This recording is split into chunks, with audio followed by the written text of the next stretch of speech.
2 থেকে 3 দিন হয়ে গেছে সনর খুব জ্বর, মানে জ্বর বলতে আর বলা যায় না, এত জ্বর মানে কি মাথা না ধোয়ে গা না মুছে না স্নান করে, মানে কি ওর মানে কি গাটা মানে এত গরম থাকে, মানে স্নান করাতে লাগে, গায়ে মাথা ধোয়াতে লাগে, আর এমনি তো জলপট্টি দিলেও রাখবেই না, তাই আর মাথা ধোয়াই দিই, মানে 2বার 3বার করে 3বার 4বার করে মাথা ধুয়ে দিচ্ছি। আর এখন এই দেখো আমি একা বাড়িতে যা হয়, এখন সকালবেলা এর খুব জ্বর আসছে, মানে থাকেই না আর মানে বাড়িতে। আমি এখন কাজ করব কেমনে, তারপর ওকে ও না থাকলে তো আমি কাজও করতে পারবো না। তাই ভাবলাম আর কি করব, বেঁধেই কাজ করি, তাই বেঁধে নিয়েছি, উঠোন ঝাড়, বাসি বাসন ধোয়া, তারপরে সব কিছু ঘর টর ঝাড় দেওয়া সব করলাম ওকে বেঁধেই।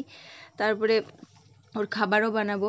তো ওর খাবারটা আর এখন খাওয়াইনি, ওই শুধু পরে খাওয়াইছি, এইটা আর খাবে না, জ্বর না নামলে তো খাবেই না, তো আগে মেরিবিল বিস্কুট ভিজিয়ে তারপরে খাওয়াই দিলাম, ওইটা খাওয়াইয়ে তারপরে ওষুধ খাওয়াই দিয়েছি, অ্যান্টিবায়োটিক। অ্যান্টিবায়োটিক খাওয়ানোর পরে কতক্ষণ পরে, আধা ঘন্টা পরে জ্বরের ওষুধটা খাওয়াই দিয়েছি, তারপরে গিয়ে ওর জ্বরটা মানে নামছে, প্রায় 10টা 10:30 বেজে গেছে, তারপরে গিয়ে আমি খাবার খাওয়াইছি, ওটস বানিয়েছি ওটাই খাওয়াইছি।